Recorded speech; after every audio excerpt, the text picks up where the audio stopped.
আমার প্রতি কখনো কারো মায়া জন্মায়নি, শুধু আমার প্রেমে পড়েছিল। কেউ কখনো আমাকে সত্যিকারে ভালোবাসেনি। আমাদের মাঝে শুধুই প্রেম হয়েছিল।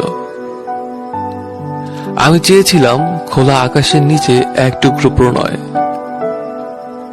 যেখানে অনুভূতির প্রকাশ করতে যান্ত্রিকতার সাহায্য নিতে হয় না। কিন্তু আমি দেখেছিলাম মুঠোফোনে বন্দী একটা ঠিকঠাক সম্পর্ক, যে সম্পর্কের নাম ছিল শুধুই প্রেম। ঠিক প্রেম নয়, মায়াহীন প্রেম, যেখানে কোনো ভালোবাসা ছিল না, ছিল শুধু ক্ষণিকের আবদার পূরণের আমেজ।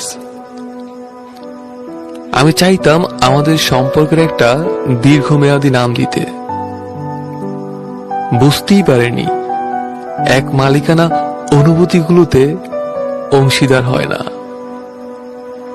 যেখানে চাওয়াটাই একার, সেখানে সম্পর্কের নাম ঠিক করা শুধুই মিছিমিছি আবদার।